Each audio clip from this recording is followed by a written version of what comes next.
Bonjour ancien. Bonjour. Comment allez-vous? Qui est ancien Tivino?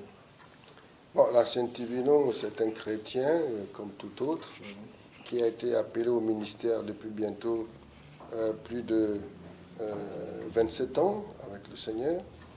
Et donc, nous avons commencé par Port-Gentil, ensuite OIM, on a implanté des églises, une église à OIM, une église à Port-Gentil.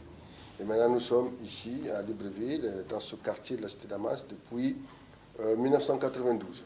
Oui, vous parlez de Libreville. C'est Voilà. vrai, ça me tente de poser une question. On parle de l'église de Libreville. Pourquoi l'église de Libreville aussi? Eh bien, l'église de Libreville, c'est tout simplement, obéit simplement à ce que les apôtres ont fait. Vous avez des épîtres dans la Bible où elles sont adressées aux églises qui, en fait, étaient liées aux localités. Épîtres aux Romains, aux Corinthiens, à l'église de Rome, à l'église de Corinthe, à l'église d'Éphèse. Donc, l'église, selon Dieu, a pour dénomination la localité où elle se trouve. Et c'est pourquoi nous avons suivi simplement cette règle du Seigneur, que cette église ne devrait pas avoir une dénomination quelconque, mais devait s'identifier à la ville. D'accord. Voilà. Bon, oui, moi, je suis beaucoup tenté sur l'église de Libreville. On vous appelle ancien. Mais pourquoi pas un président ou bien un pasteur local, comme nous voyons un peu ailleurs, ici au Gabon? Ben, c'est toujours en respectant les règles établies par les apôtres. Parce que les apôtres ne s'appelaient pas pasteurs, ni révérends. Les apôtres étaient des anciens. Pourquoi? Parce que l'Église est dirigée par un ancien ou des anciens. Ce sont les règles établies par les apôtres. Bon, d'autres disent que l'équivalent d'ancien, c'est évêque ou bishop, etc., etc. Mais nous préférons simplement rester à la règle apostolique. Ce sont les anciens qui dirigent l'Église. Et dans ce groupe des anciens, on peut trouver des évangélistes, des docteurs, des prophètes, des pasteurs également. Voilà. Mais pasteur, en fait, moi, je veux essayer de tenter un peu sur l'église de Libreville depuis 1900 et non même pas 2000. Ça veut dire que ça fait un long parcours, homme de Dieu. Tout à fait. Vous savez que lorsqu'un ministère vient s'implanter dans une localité, cela prend du temps pour qu'elle puisse poser ses bases et ensuite progressivement commencer à impacter l'environnement.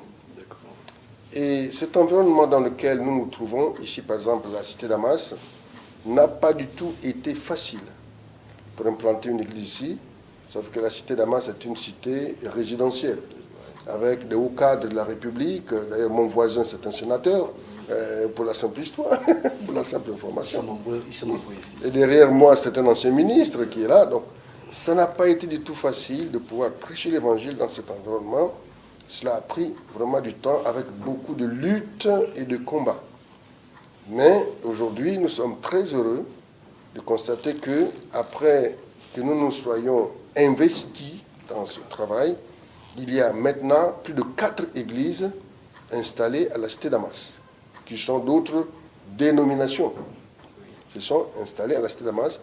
Tout ceci, bien sûr, pour permettre que le royaume de Dieu soit établi et que le message de l'Évangile, qui n'est pas le monopole d'une personne ou d'une dénomination, puisque nous faisons tous le même travail, celui d'apporter la bonne nouvelle du salut aux hommes, donc que les autres églises s'établissent dans la Cité Damas, pour nous, c'est une joie.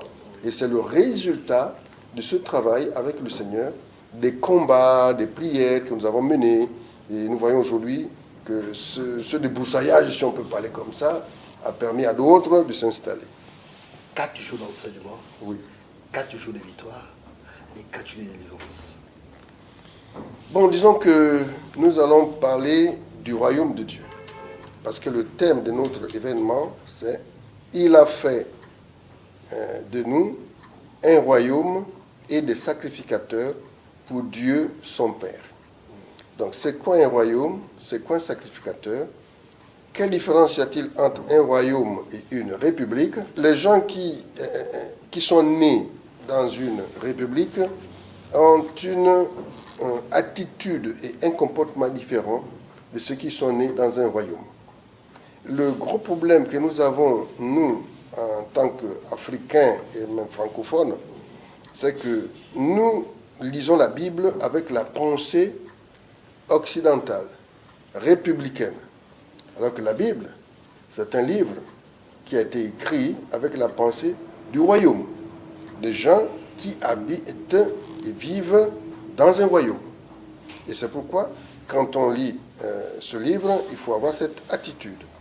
Dans une république, le président est élu, il peut être, bien sûr, voilà, n'est pas reconduit, il est élu. Bon, c'est une élection, c'est le peuple qui le choisit. Dans une royauté, dans un royaume, c'est une transmission de pouvoir de père en fils, d'une famille qui gère un espace bien défini. Et donc, les sujets sont des sujets du roi. Alors que dans une république, les citoyens sont les citoyens de la République, de l'État. En Angleterre, par exemple, les sujets de Sa Majesté la Reine Elisabeth II, les Britanniques s'identifient à leur reine. C'est pourquoi vous aurez toujours vive le roi, vive la reine, alors qu'en République, on dit vive la République. D'accord, mais vous, c'est pourquoi la Bible, c'est un livre qui nous permet de nous identifier à Dieu, nous identifier à Jésus. Quand nous lisons ce qui est écrit, quand nous comprenons ce qui est là-dedans, nous nous identifions à Dieu, nous identifions à Jésus. Et nous avons donc 4 jours de séminaire du 12 au 15 qui vont s'articuler autour du thème que nous venons de décrire. Il a fait de nous un royaume de sacrificateurs, des hommes et des femmes qui sont appelés à servir Dieu dans une certaine dimension, la dimension du sacrificateur. Et pour cela, il faut bien sûr repartir dans l'Ancienne Alliance pour comprendre ce qu'est un sacrificateur. Aujourd'hui, le chrétien n'apporte plus des animaux qui vont être sacrifiés, immolés sur un autel, mais il a maintenant une autre dimension de sacrifice. Le sacrifice de sa personne, la sanctification, et ensuite, qu'est-ce qu'il apporte à Dieu comme sacrifice? Sacrifice de louange, d'adoration. Et puis, c'est une personnalité. Je dis bien, le chrétien est une personnalité, parce qu'il est ambassadeur de Jésus-Christ. Ça change tout dans sa relation avec Dieu et avec le monde. Donc c'est un moment d'édification, d'enseignement, et nous invitons les chrétiens et la population gabonaise présente à Libreville de se retrouver avec nous à la salle à Rambo du 12 au 15 mars 2019 à partir de 18h pour être édifiés sur ce thème-là. D'accord. On peut parler sur les invités aussi. On parle de Marcel Bongo. Tout à fait. Marcel Bongo est une personnalité bien connue du monde chrétien aujourd'hui, dans la mesure où il est chantre, et c'est un chantre international, mais les gens oublient souvent qu'il est également pasteur. Donc c'est une personne qui apporte la parole, qui édifie. C'est un homme d'ailleurs qui m'a beaucoup surpris, qui m'a surpris par sa clairvoyance, sa réactivité lorsque nous lui avons exposé ce cas, cet événement. D'ailleurs, c'est la première fois qu'il vient célébrer cet événement avec nous. C'est la première fois. Et nous avons franchement été étonnés de sa réponse positive et immédiate. Et nous avons compris que c'est Dieu qui l'a conduit à cela. En tout cas, il y aura donc 4 jours de séminaire suivis d'un concert. Un concert au gymnase de Lomé, avec beaucoup d'invités, des pasteurs sont avec nous, d'autres églises. Nous ne sommes pas seuls, il faut bien le souligner, dans cette organisation. Nous sommes un groupe d'églises qui se sont donné la main d'association pour travailler ensemble. Et nous souhaitons franchement que le corps du Christ comprenne ces moments et puisse se retrouver. C'est pourquoi nous allons célébrer d'une manière un peu plus festive le nouvel an chrétien, parce que c'est un thème qui aujourd'hui suscite un peu la curiosité. Effectivement, oui. Un nouvel an chrétien, il y a eu, pourtant le 1er janvier qu'on a célébré, hein, il y a quelque temps, pourquoi aujourd'hui ces gens-là viennent avec une idée pareille? Eh bien, sachez bien que selon Dieu, selon la Bible, hein, l'année ne commence pas au mois de janvier. L'année commence au mois de mars. Voilà. Et c'est à cause de cela que, après avoir compris et découvert cela, que nous sommes chrétiens. Si l'année commence au mois de mars, et que mars est le premier mois de l'année, donc forcément il y a un nouvel an. Ah ben oui, c'est le nouvel an selon Dieu. Et voilà. Et la particularité de ce nouvel an selon Dieu, c'est que le mois de mars est le mois au cours duquel la Pâque, selon Dieu, a été instituée.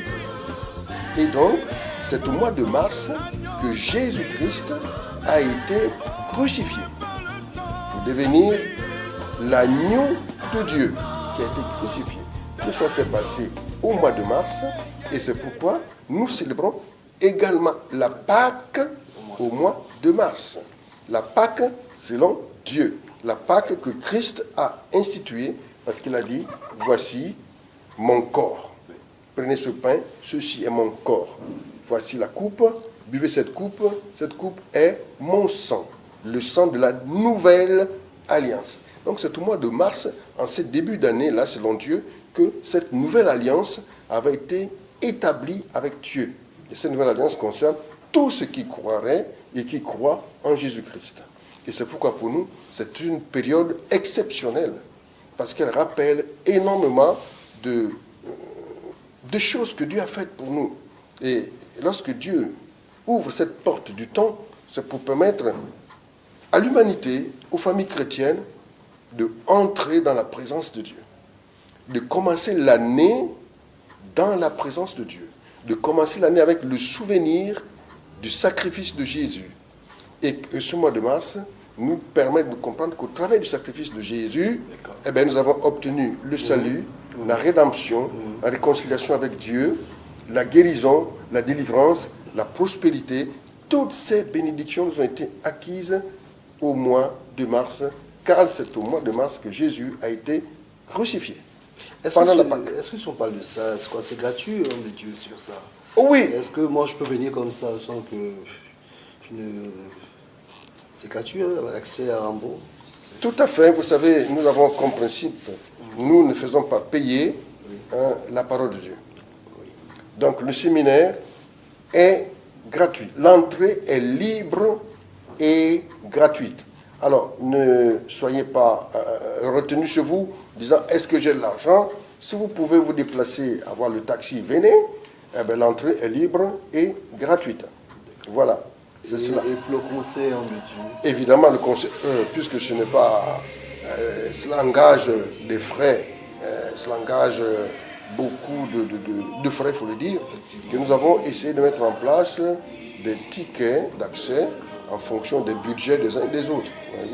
Nous avons donc mis des tickets à 2000 francs CFA pour les gradins, pour qu'au moins les gens viennent plus, les gens puissent assister à ce concert avec Marcel Bongo, qu'ils ne soient pas exclus. Hein. Voilà. Et puis nous connaissons quand même la situation que nous vivons sur le plan financier. 2000 francs les gradins, et puis il y a des places VIP à 5000 francs seulement. Vous vous rendez compte, hein, une place VIP à 5000 francs. Tout ceci pour permettre au plus grand nombre prendre part. Et il y a des places sponsors, c'est-à-dire pour ceux qui voudraient soutenir l'événement, hein, faites leur contribution à l'événement, on a des places à 20 000 francs. Des places sponsors, qui ne sont pas nombreuses d'ailleurs. Voilà. Voilà en gros les différentes catégories de tickets. Et nous vous invitons à être présents, hein, pour célébrer avec vraiment ce moment. Ne voyez pas l'argent, s'il vous plaît, mais voyez l'événement lui-même, la personne que nous célébrons, le Christ et surtout l'Éternel qui a établi ce moment que les enfants de Dieu devraient commencer l'année en se rappelant du sacrifice de Jésus.